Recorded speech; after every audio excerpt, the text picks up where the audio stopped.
The three men of the valley. Long before the valley became silent with waiting, before the guns and the digging and the terrible machines, there was peace across the wide green lands stretching beneath hilltop wood. The valley was beautiful in a way that made strangers stop and stare. In spring, yellow wildflowers blanketed the meadows. In summer, the wheat fields shimmered like oceans of gold beneath the sun. In autumn, the apple orchards burned with red and amber fruit. And in winter, frost painted every fence and barn silver beneath the pale morning light. But beauty does not soften every heart. On the eastern edge of the valley stood the enormous poultry empire of Farmer Bogies. Bogies was a man built like a haystack stuffed too tightly. His cheeks were round and red, and his boots sunk deep into the mud with every step.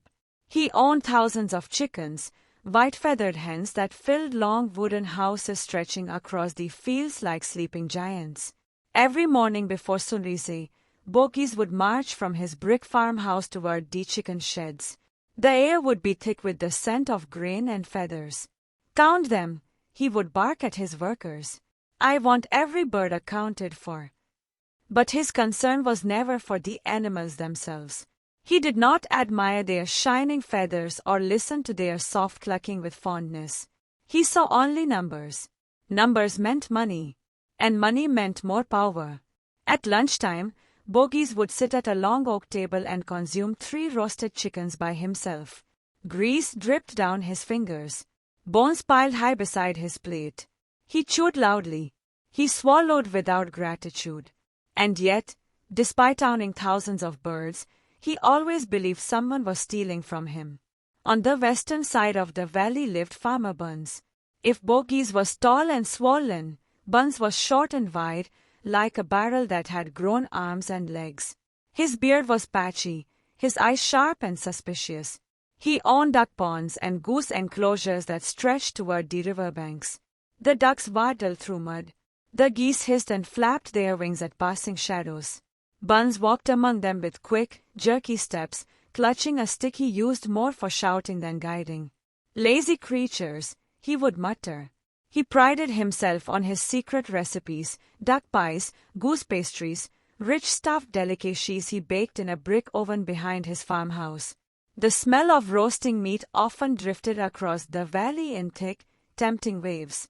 But Buns trusted no one. He locked his sheds at night. He checked his fences twice. He slept lightly, waking at the smallest sound of wind. And then there was Farmer Bean. Bean's land lay directly beneath hilltop wood. His farm was the largest of the 3, vast turkey yards stretching across open ground and apple orchards planted in perfect rows that seemed to reach the horizon. Bean himself was tall and narrow as a fence post. His face was pale. His eyes were small and constantly moving. Unlike the other 2, Bean rarely raised his voice. He did not shout. He observed. While Bogies devoured chickens and Buns feasted on pastries, Bean drank strong apple cider brewed from his own orchards. He drank it for breakfast. He drank it at noon. He drank it at night. And while he drank, he thought. He studied patterns. He noticed changes. He kept records. Where Bogies relied on strength and Buns relied on suspicion, Bean relied on patience. It was Bean who first noticed the pattern.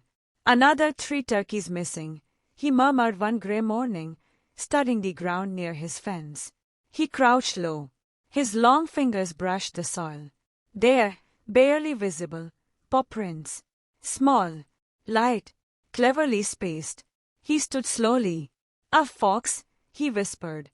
And at that exact moment, high above the valley in hilltop wood, beneath the roots of an ancient oak tree, a red-furred creature with bright eyes and a magnificent tail stretched himself awake. Mr. Fox. He stood at the mouth of his burrow, watching the valley below. From that height, he could see everything: the chicken sheds, the duck ponds, the turkey yards. The wind brushed through his whiskers. He closed his eyes and breathed deeply. The valley was rich, but it was also dangerous. Behind him, in the warm tunnel carved beneath the oak roots, Mrs. Fox arranged bedding for their 4 young cubs. The cubs tumbled over one another, full of energy and questions. "Papa," one of them called, scampering toward him, "what will we have for supper tonight?" Mr. Fox smiled, a slow, confident smile. "That," he said gently, "depends on which farmer is feeling generous." Mrs. Fox stepped beside him. "You must be careful," she said softly. "The farmers grow angrier each week." Mr. Fox nodded. "I never rush," he replied. "And I never take more than I must." He looked again at the valley. 3 farms, 3 greedy men, 3 opportunities. As the sun dipped lower, long shadows stretched across the fields. Workers returned home. Lanterns flickered to life inside distant windows. The farmers sat in their kitchens, each unaware that the same thought stirred within them. Something is taking what is mine. And high above them, hidden in the darkening woods, a fox prepared to step into the night. This was not the beginning of hatred. It was the beginning of a battle of minds. Because in that valley lived 3 men who believed they owned everything, and 1 fox who believed survival belonged to the clever.